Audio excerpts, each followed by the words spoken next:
Hi, I'm Fearful Jesuit, host of The Paranoid Strain, a show that explains conspiracy theories to normal people. Every episode is carefully researched, fully scripted, and incorporates interviews, audio clips, original music, and a bunch of nonsense to explain the history, impact, and bizarre beliefs related to one conspiracy topic at a time. We're doing an extensive series on secret societies, the Knights Templar, the Freemasons, the Illuminati, and we'd love to have you along for the ride. New episodes drop every 2 weeks, wherever you get your podcasts.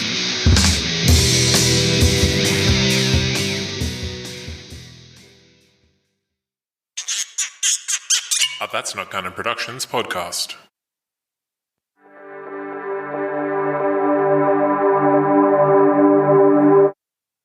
Bathilda was conflicted. You see, she lived in a world that seemed to have only two sides. On the one, there was the light and goodness that she found in those around her, the men that inhabited her life, such as her dearly departed husband and her sons. But on the other, there seemed to be no shortage of wicked and evil men who were determined to make her life as hellish as possible. In this duality, she was able to love certain men, but also able to largely despise living in a land made by man. As the Queen Regent, Bathilda had to deal on a regular basis with the bishops of the church who corrupted the Word of God, who grew rich by using their positions to sell offices and to give special blessings to those who were undeserving, but who could pay. She had to deal with seeing families destroyed by crippling taxes, to see children thrust into labor when little more than babes, and to know that people lived and were sold into bondage daily in the land where she herself had found freedom from slavery. There seemed no end to the cruelty that lay all around her. In her own family, however, she was able to insulate herself somewhat from this evil. She loved the men she lived with, her sons, all three of them, and until he had died, her husband, the king, Clovis II. In his life, he had treated her well. He'd fallen in love with her when she was a lowly slave, but despite this, he had listened to her advice and acted upon it, never holding her earlier station against her. Now, it was true that he had often been difficult to live with, largely in part due to the shaking that would come upon him at irregular intervals, but this had not lessened her love for him. In some ways, his maladies had brought them closer. After all, it was she who stayed at his side when he would grow weak and tired. It was she who would fall asleep holding his hand when everyone else had gone away for fear of catching whatever God had sent upon him to make him seize so violently. It was this closeness that had driven him to act upon her recommendation to enter the shrine of Saint Denis and redistribute the treasures within to the people of the kingdom who were living without. With all of that, she had hoped to be able to mold her sons into kings who could lead their kingdoms. She hoped that the best parts of Clovis's characters and hers would form the foundations of these young boys. She wanted nothing more for them than to grow up, to relieve her of her regency, and then proudly and justly rule over their lands, ultimately leaving behind a legacy of productiveness and good works that would be remarked on by the people of Francia for generations yet to come. If she could just see them through to their age of majority, then she could rest. Because that's all she wanted to do. She was tired, and it felt on some days that all she could think about was that blessed day when she, Queen Bathilda, could move into her abbey at Chelles. The ruined abbey had been built by the wife of the first King Clovis, Queen Clotilde, who had overseen the conversion of her pagan husband and who, with his assistance, brought the light of faith to the people. Bathilda, the wife of the second King Clovis, had overseen the reconstruction of the abbey, and now all she wanted to do was remove her crown and don the habit of a nun, living out the rest of her days simply, humbly, and in service to the Lord.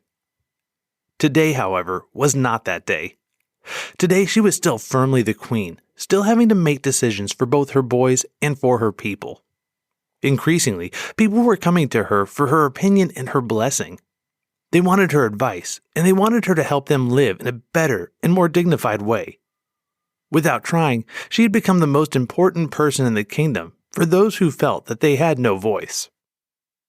It's strange, she would often think to herself. I was brought here in chains, but now they seem unable to do anything without me. In the almost decade since her Clovis had died, she had ruled Neustria and Burgundy in the name of her son.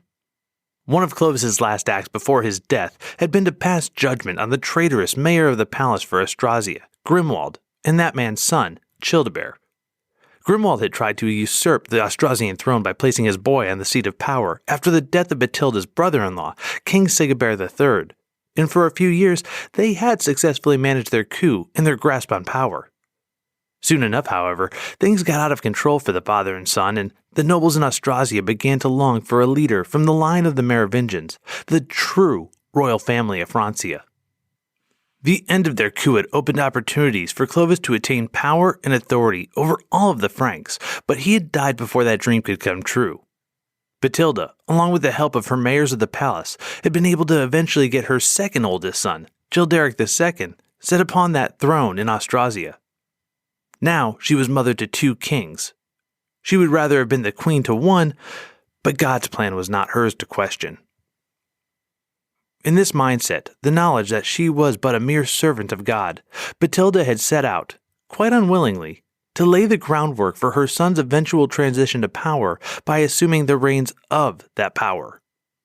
When she first set off on this path, she had no idea she could or would accomplish as much as she had. The time and effort to restore Chel would have been admirable for anyone in and of itself, but that was but one tiny part of what she had been able to achieve in her son's name. She founded many other churches and monasteries throughout the kingdom, earning her the respect and the gratitude of the Catholic Church. She was the protector of the abbeys of Jumièges, of Fontenelle, and of Troyes, among myriad others. Beyond the physical structures of the church, Bathilda had worked to reform many of the issues she found within the hierarchy and the doctrine. She encouraged learning and used her influence and example to enforce obedience to monastic vows, because really, if anyone could understand the draw of a life freed from the burdens of responsibility, it was her. Yet she understood her duty, the vows and oaths that she had taken that had led her to her position in life, and she beseeched others to obey those vows that they had taken themselves. Beyond all of this, she worked diligently to suppress the sale of church offices by those in service to God, who carried greed and lust for earthly riches in their hearts. She couldn't end all simony in her realm, but no one did more than her to try and end the practice. In the secular realm, her time as queen had been peaceful. In the past 150 years, this had been the exception, not the rule, and the kingdoms of Austrasia and Neustria were at war with each other almost as much as they were with any outside invaders. But God had been kind to the people of Francia, and this slave woman turned queen had brought to them and their king 3 sons. The oldest, Chlothar III, now ruled in Paris, while the second oldest, Childeric II, had been sent to the throne of Austrasia in 660 when that boy had an age of roughly 5 years and no longer had the need of the daily attention of his mother. The third child, Theuderic, had been born near to the time of his father's death and was still very young. Together, they ensured that all parts of France were tied to her and her benevolence.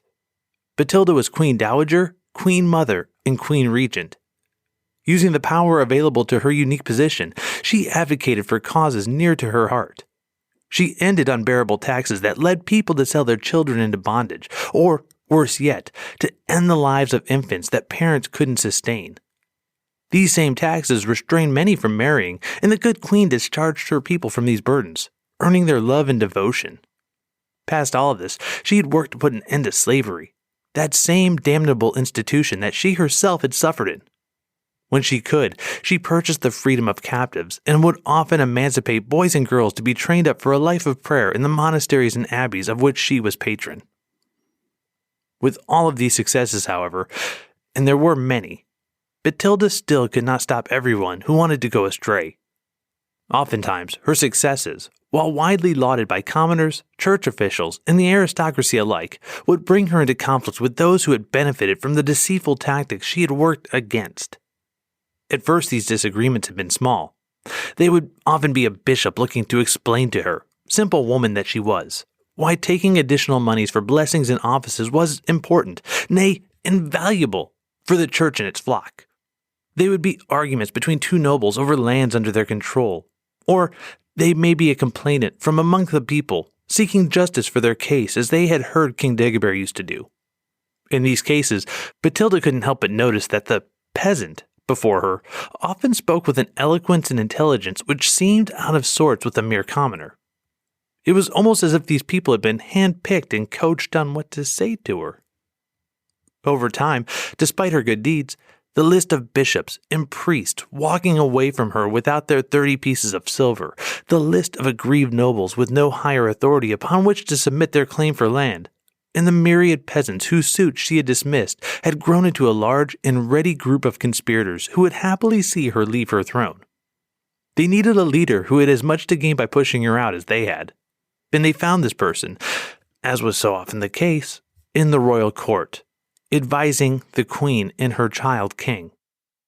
They found, to help them in their dirty deeds, none other than the mayor of the palace, Ebroin, a man who had been elected to that role after the death of King Clovis's great-uncle Grimoald. Ebroin, however, was wily. He'd watched the Austrasian mayor of the palace make a play for the throne and fail miserably. He had listened to that man's pleas for death after days of torture and was one of the few in the world who knew the fate of the impostor king of Austrasia, Childebert the Adopted. Having this knowledge, he made it his life's work to be more successful than them. He knew that he couldn't take a direct shot at the queen and his king. There was no way the people would accept him as a ruler after such an act. No, he had to build support gradually while also working to erode Bathilda's.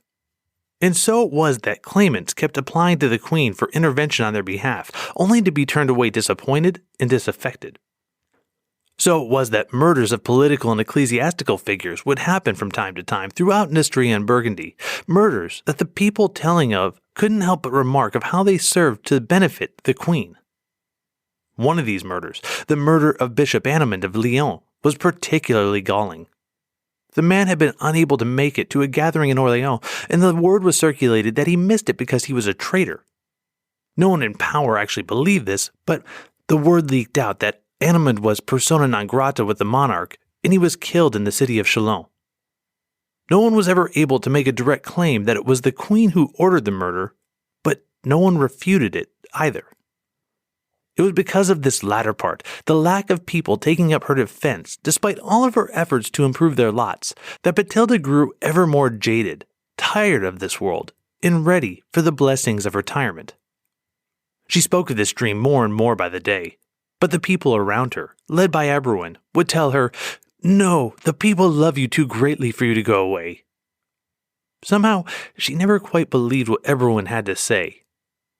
And then finally, it came to pass that word reached her one afternoon that another murder had taken place, this time one of her counselors rather than a bishop.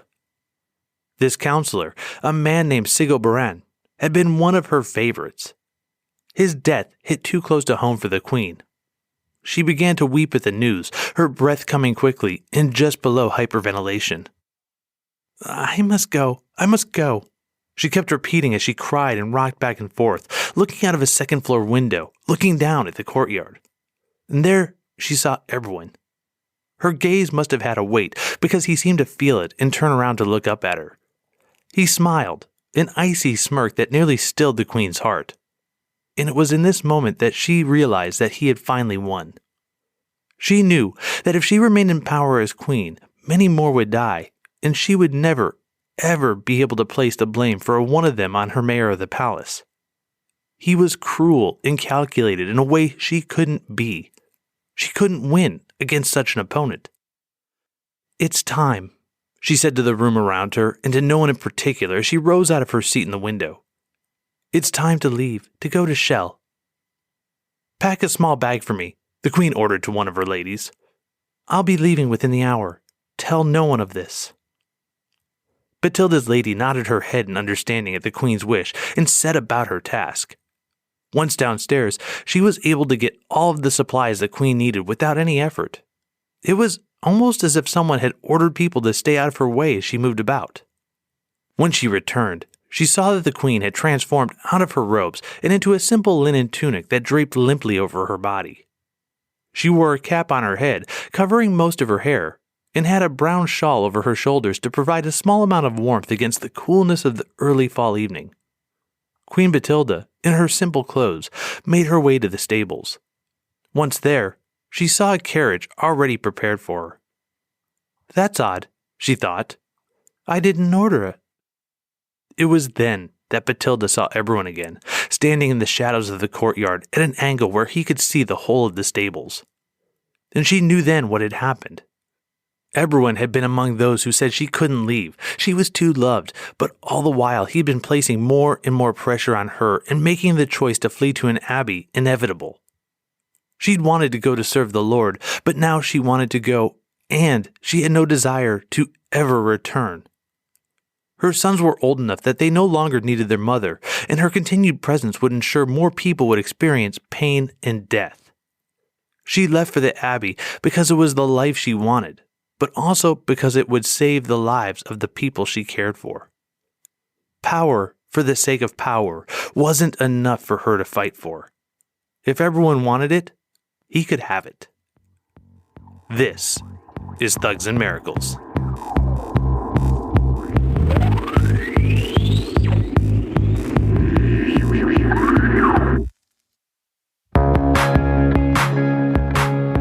Season 2, Episode 11, Coup d'etat, Part 3.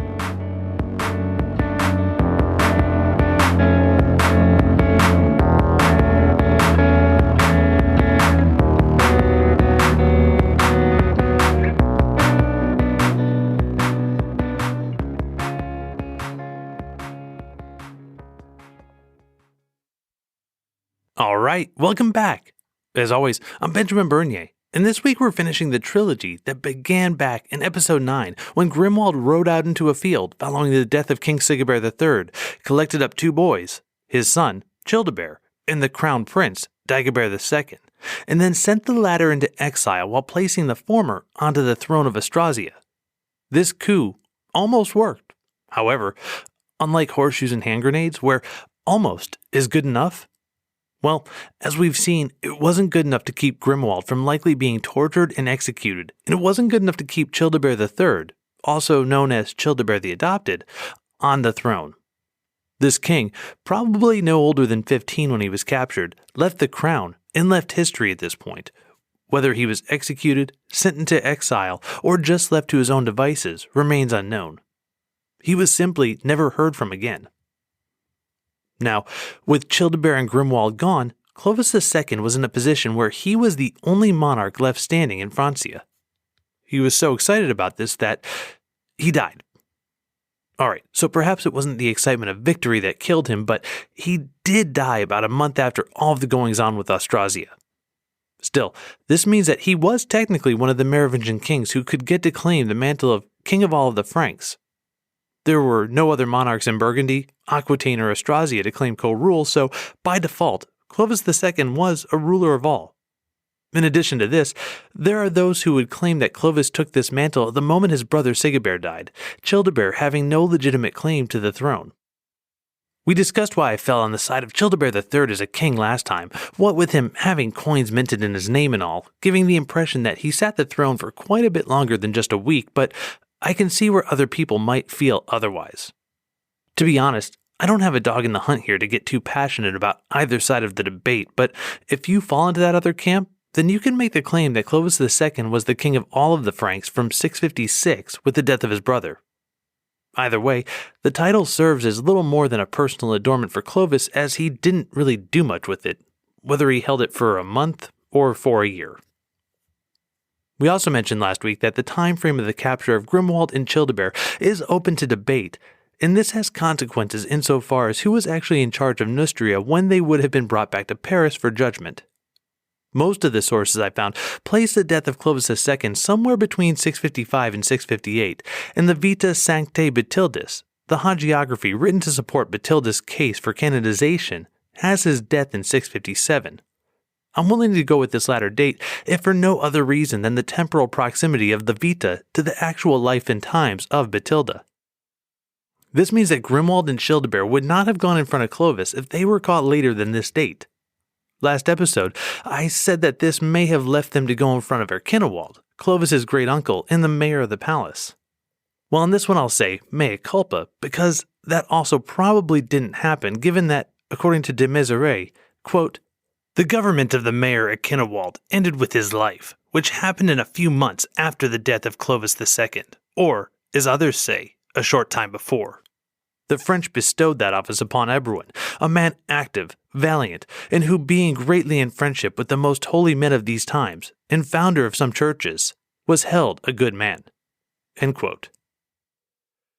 So given all of this, it's very possible that Grimoald and Childebert the Adopted would have gone before the royal court in Neustria to face a child king under the regency of his mother, Bathilda, and the new mayor of the palace, Ebroin. Any which way we look, however, the end results, as we discussed in the last episode, remain unchanged, with Austrasia now posting LinkedIn vacancies for both a new king and a new mayor. And this, my friends, is where we can truly say that the coup against Merovingian rule has run its course for the moment, because this is the point at which we're going to see two new kings take the stage, Chlothar III and Childeric II. And as a side note, I really wish the Merovingians had used more than 5 or 6 names. Then again, we haven't even started into the Louis, and there's going to be 16 of those by the end of the revolution, so careful what you wish for, am I right? Anyway, the succession of these new kings is described in the Vita Bathildis as such. Quote, "In accordance with God's will, King Clovis II migrated from his body circa 657, leaving behind his 3 sons and Bathilde. Chlothar III succeeded his father as the king of the Franks, maintaining peace in the realm with the aid of the excellent princes Childebert, Bishop of Paris, Lord Quinn, Ebroin, mayor of the palace, other elders, and many other people. To promote peace, the elders advised Lady Bathilda to name Childeric the king of Austrasia, which the people accepted. This move united the Burgundians with the Franks. We believe that these 3 realms remained at peace with each other due to Lady Bathilda's great faith in God's will." End quote.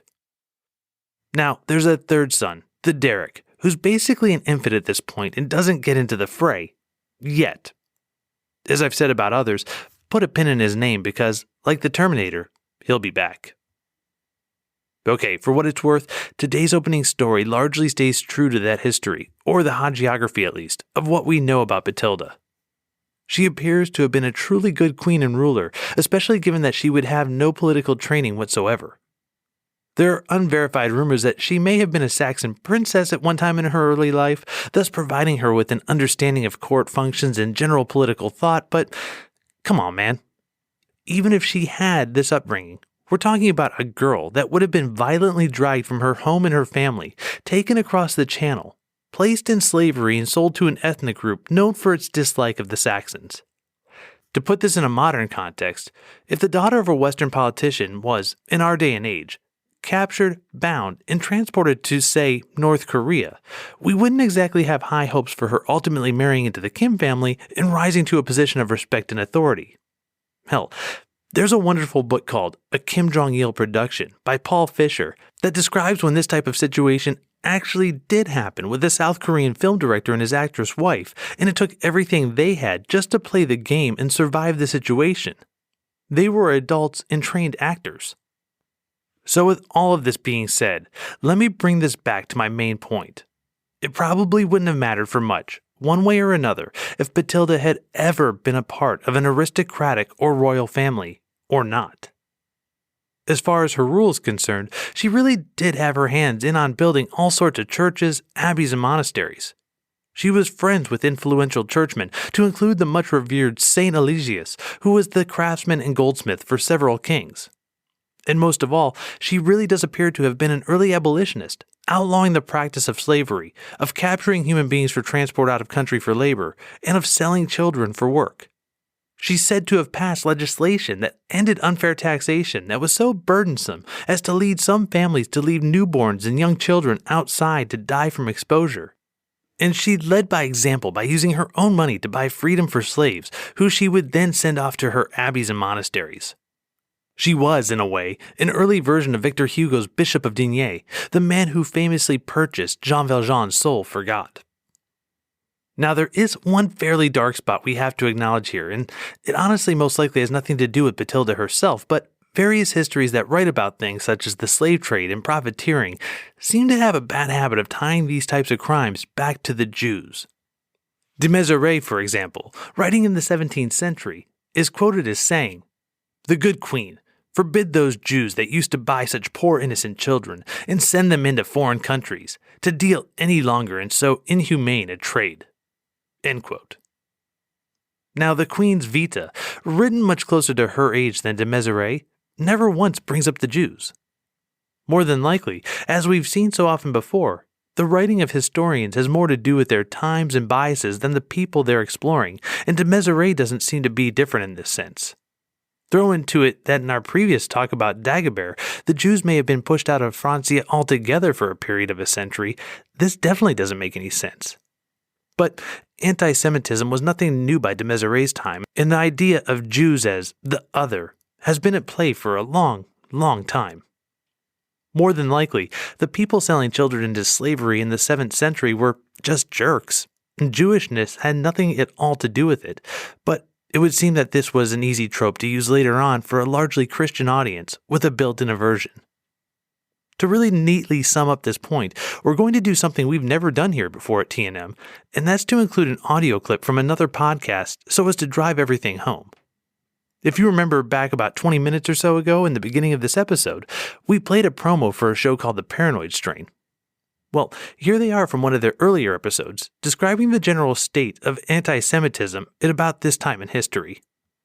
With that in mind, the idea promulgated by anti-Semites throughout this period was that Jews, having no homeland to call their own, were of necessity rootless, cosmopolitan people who would never be able to understand what it meant to be a true Englishman, German, Frenchman, insert whatever toxic, nationalistic, chest-beating term the asshole in question prefers.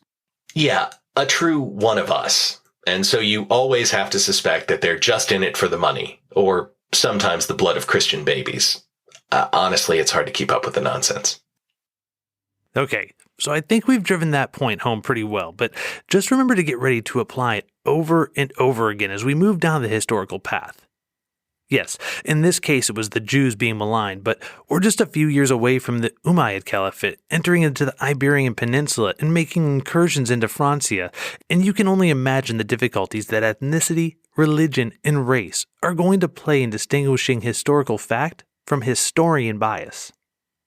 But we'll deal with that in a few episodes, and I will always do my best to be clear as to when something is historical fact as opposed to biased conjecture. So returning to Bathilda for a wrap-up, it looks like when all was said and done, that she was ultimately pressured from power by people who took advantage of her desire to lead a cloistered life. Murders and assassinations were taking place, such as the purported murder of 10 bishops, to include Annaman of Lyon, who was more than likely the bishop referred to as Dolphinus in the Vita Sancti Wilfrithi, and Bathilda's counselor Childebert. Her sons were getting older, and likely would start to push to rule for themselves. Both her husband and Eligius were dead, as well as her Grimoald. We don't know if they had any warm feelings towards one another, but he would have been the one who served as a link to earlier times, if nothing else. So, with less personal support from those around her, increased pressure to make her life more difficult, and a general desire to cloister up, it looks like Bathilda did exactly that. She had given her all to a group of people who had brought her into their country in chains, and by the time she entered the abbey, the history certainly reads that she was comfortable in having done so, knowing that she had given what she had to give. As she was a particularly pious woman, we can safely assume that she would have trusted to God to sort things out as her Creator deemed fit. Okay, so after all is said and done with our history for this week, it's time once again to look back at those who won't be joining us in future episodes and to give them an appropriate bon voyage. This week, as we mentioned in the opening story, that person is Clovis II, husband of Bathilda. Longtime listener Trevor reached out to me last week about this king, asking, what happened to Clovis II? The story in From a Slave to a Queen was fascinating, but in the next episode you went backwards, leaving me hanging. Well, Trevor, we're glad to note your emotional investment in the show, but we would also note that we never went backwards. More sideways. Since Clovis II and Childebert III were ruling at the same time and had little direct interaction, it was hard to bring their storylines together until the Austrasian coup ran its course and Grimoald and Childebert were brought back to Neustria for judgment. And, unfortunately, by the time that happened, Clovis's life had just about run its 24-year course. So, what to say about Clovis II?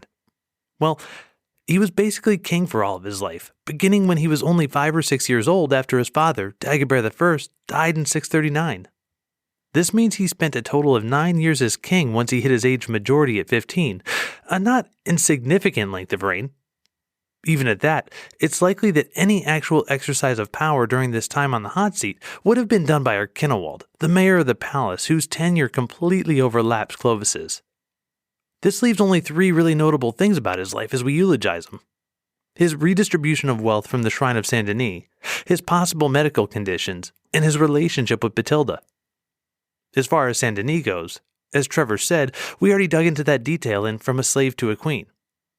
If there's anything really left to say about this incident, for me, it's the fact that so many later biographers would refer to the king as either stupid or insane, and I can't help but assume these critiques were largely drawn back to this single act. And really, in a much different reading of the same incident, I feel it's fair to consider that Clovis may have simply been a kind-hearted monarch who wanted to ease the suffering of the people living under his rule. But of course, kind hearts rarely make it into the history books. This, of course, leads to point 2, his poorly chronicled medical conditions, wherein we can assume that the young king probably had some sort of debilitating neurological condition that caused him to have frequent seizures. One can only imagine the fear that this would have caused in those around him in the 7th century, and certainly we can assume that he would not have been treated well by any contemporary physician. For what it's worth, I was unable to find much in the way of a description of how Clovis died, other than a quote from the 1885 Dictionary of National Biography that tells us, quote, "Bathilda's power in the kingdom was probably increased by the sudden madness which befell her husband in the last 2 years of his reign, a misfortune which has variously been attributed to sacrilege, to over-devotion, and to intemperance." End quote. Now, we could play amateur doctor or psychologist right now, but I doubt that would be really instructive, so I'm going to press on to the third and final point of significance in Clovis II's life, and that's his marriage to Bathilda. This marriage seems to reiterate that Clovis had a big heart, given that he was willing to marry a slave. Now, I know what some of you may be thinking, that he could have done this out of pure attraction, because he was drawn to her great beauty. This is possible, but one has to imagine that as king, he would have had no shortage of young women being offered to him for consideration, so while I'm sure that she was lovely, I can't help but believe that there was something more substantive about Bathilda that drew Clovis II to her. No matter how they came together, they did manage to do the one thing that was absolutely expected of them, and they did it times 3. The births of their sons, Chlothar III, Childeric II, and Theuderic III, ensured the continuity of the line of succession, not just in the kingdom of Neustria and Burgundy, but in Austrasia as well. So with all of this said, where does King Clovis II of the Merovingians rate? Well, he gets 1 point for his 9 years of post-majority reign, and other than that, he really didn't do anything else of note to gain points in most other categories. I'm deducting 2 points from economics, one for the fact that his pilfering of Saint Denis was done in response to a pretty pronounced famine, and one for the fact that this act, while potentially done with the best of intentions, was not really properly communicated as such and ended up getting him some pretty bad press over time. Finally, we're going to give Clovis II 8 points for strength of spouse, because, as you can no doubt tell by the fanboying up to this point, we here at T&M are definitely on Team Bathilda. The only reason she doesn't rate the full 10 is because, while she was impressive both as a queen and a regent, she was really only on the scene from about 649 to about 664, a total of 15 years. She just wasn't on the scene as long as some of the other queens that we've discussed, or have yet to explore. Anyway, when we tally everything up for Clovis II, we get a grand total for his wins above replacement, or his war, of 0.7. And this seems to be in line with where we'd expect him to rate. He didn't do anything truly great during his reign, but he also didn't fumble the ball either. He was king, he married well, things seemed to be generally okay during his time in power, and he and his wife made new kings to perpetuate the Merovingian dynasty. He was okay. With all of that said, and on a slightly different note, we've actually had time to reconsider the ranking of Childebert III, who we discussed last episode, in comparison to his brother, and we've actually decided to subtract 2 points for him for his societal changes category. We had given him 2 points there for the fact that the mess with Grimoald and Childebert III had been a significant brick in the wall that would eventually lead to the Carolingians taking over from the Merovingians, and in hindsight, it just seems wrong to award him points for something that acted against the betterment of his own dynasty. Clovis II didn't get usurped or suffer from a coup during his reign, but Sigisbert III did, and for that, he should lose some ground. With that said, his new ranking is 0.6, which places him behind his brother. And this seems right to us, considering that Clovis II carried on the dynasty, whereas Sigisbert III nearly lost it. Alright, that's the show for this week. As we've seen, Grimoald's coup ended in failure, but that doesn't mean the challenges to the throne are going to end at any time in the near future for our intrepid monarchs. And the coup would succeed in setting Francia down a path of exceedingly young kings. The next batch of Chlothar III, Childeric II, and Theuderic III all get to take over at ridiculously young ages, and the regents and mayors will be the ones actually leading the country, while these children, well, grow up. It's an unfair situation to be born into, and it doesn't lessen the intrigue or make the stakes of the game any less. In a way, we can't help but kind of consider a counterfactual, with that being, what if Childebert the Adopted had kept his throne? Would Francia, and Austrasia in particular, have been better served by having a king who had at least matured to the age of majority? Childebert never really had a chance to reign. Would things have been better or worse for the Carolingian dynasty if it had started now? And how would these child kings, sitting on the throne of Neustria and Burgundy, the children of Clovis II and Bathilda, have fared if they had actually been given a chance to grow up? We'll never know the answer to any of these questions, but given how things would end up going, maybe the transition between the Merovingians and Carolingians would have been easier for everyone if it had started and stayed in place this much sooner. But then again, maybe the pain and the lessons learned along the way were necessary for the country to grow as a whole. As that great medieval philosopher Garth Brooks once said, "If I'd only known how the king would fall, hey, who's to say, I might have changed it all." And on that note, as the only medieval history podcast out there that somehow ties together Victor Hugo, Garth Brooks, and Kim Jong-il inside of the same show, I'd like to offer this one last thing before the end credits. This time of year is busy with a lot of holidays and observances, and we want to say Joyeux Pâques to everyone observing Easter. We'd also like to say Hag Pesach Sameach to all of our listeners observing Passover, Nowruz Mubarak to listeners who observed New Year celebrations last week, and Ramadan Kareem to all of our listeners of the Muslim faith. It is our sincere wish that everyone listening finds hope, happiness, and contentment, and can celebrate their faith safely and with family and friends. Prends soin de toi et santé. Before we go, I'd like to say thanks again to That's Not Canon Productions, and in particular Fearful Jesuit and Dana Unicorn at the Paranoid Strain for opening today's show and providing us with a clip to help explain the never-ending, ridiculous, and fact-free conspiracy mongering that has been taking place against the Jewish people for centuries. The rest of their stuff is usually quite a bit more upbeat, so be sure to catch their refreshingly intelligent anti-conspiracy podcast, the newest episode of which just dropped recently and which focuses on secret societies. Links are in the show notes. As always, the music used for the show comes from Josh Woodward and includes his songs Bully and Lafayette. For a free download of these songs or hundreds of other great tracks, check out his site at joshwoodward.com.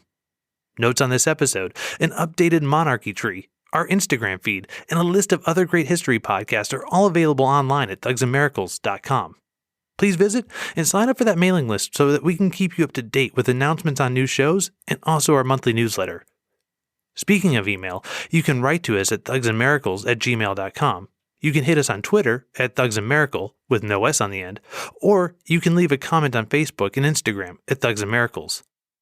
For what it's worth, we've really been trying to up our game on Instagram lately, so if you'd like to see a number of paintings and other pictures that help illuminate what we're talking about and give some context to the time and place that the Merovingians lived in, we really recommend you go check it out there and follow our account. Leave a comment because we appreciate everything you have to say. And as always, we appreciate you. Okay, once again, my name is Benjamin Bernier. We look forward to seeing you in 2 weeks as we continue our exploration of all the things that happened during the reign of the Do-Nothing Kings in our next episode of Thugs and Miracles.